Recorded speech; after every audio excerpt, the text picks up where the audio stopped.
Well, what were your greatest concerns for your children's development as they grew up, and how did you address them? Yeah, I think for us, our greatest concern was the social emotional development.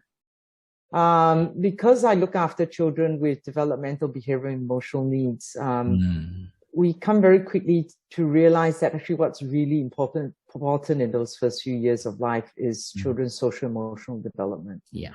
Which is their bonding and attachment with us as parents and the ability to make relationship with other people above and beyond all the academic things. Those come so much later. So that early bit, the early bit of feeling secure in the bonding attachment in the family life, having routines for them, and then learning limits, teaching them how to learn limits of what's acceptable and what's not acceptable. I mean, those were the things that concerned us the most in those first few years. Yeah, I would agree. I think you're so right to say that actually the academic achievement is really secondary, because it is when you can get all the psychological and emotional aspects settled and the bonding with the parents settled that you can actually really have a smoother time with the academic journey, isn't it? That just follows. It just follows. Yeah.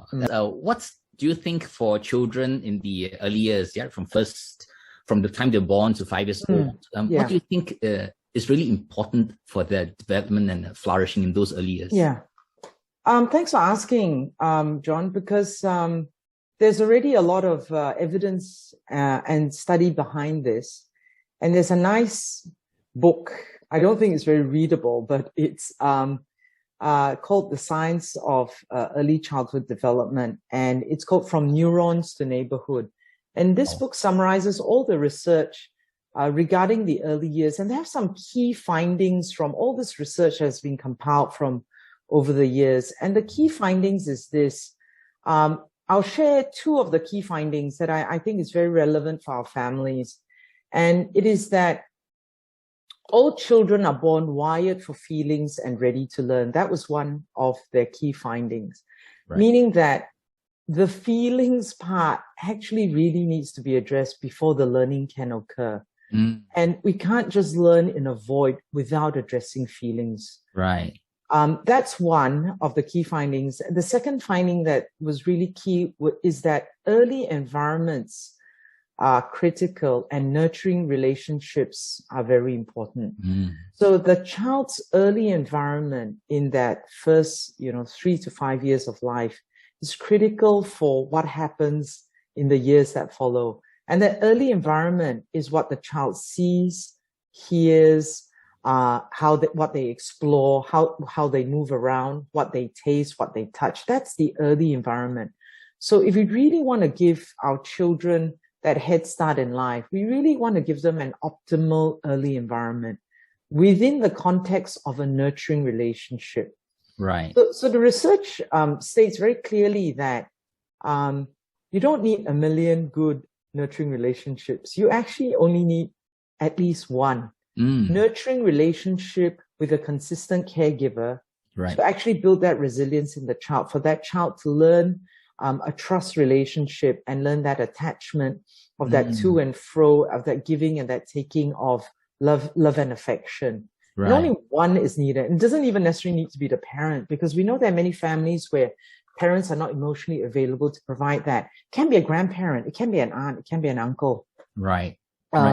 That can help, in families where, the nuclear family may be absent. Right. So it would, I guess to summarize that one, it would seem that number one, the emotional bank account of the child would, should be filled well and filled rightly. And also there's also the need for a good relationship with someone who can actually then be that the person the child can connect with and journey with through those early years. Yes, that's correct. So, that love and that attuned relationship, in other words, it's called responsive parenting. In other words, the child has a need and the parent or caregiver responds to that need. And it is in that attuned and responsive parenting that the child learns this trust, attachment, which they need for the rest of their life to form relationships. And then along that same line, part of that responsive parenting is also setting limits. It's not just completely spoiling your child. It's actually teaching them from a young age, this is acceptable and this is not acceptable. And I think for that, the pediatric input on my side helped because I knew the theory. So I knew how to put it into practice. And that is, no is no, but to teach our children in a non-hurtful way. Right. So with my 3 children, our family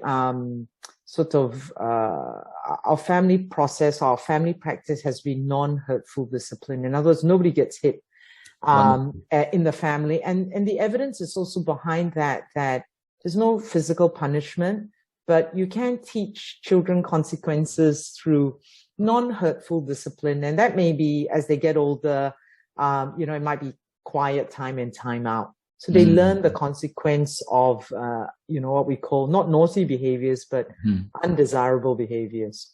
Right. So how would you give them a timeout, putting them in a quiet corner? Yes. So quiet time and timeout are basically strategies that you use when they've really misbehaved. And, at the point where you think, oh, they need a spank. You shouldn't be putting them in quiet time and timeout all the time, 20 times a day. It'll stop working. You should only use it when they've, hurt someone or they've thrown something or done something really dangerous. Right. And then you'd say, you've done this behavior and you can't do this. And I need you now to go to your quiet time. And usually it's 1 minute per year of age. So if they're only, 3 years old, they should only be there for 3 or 4 minutes. They shouldn't be there for hours and hours.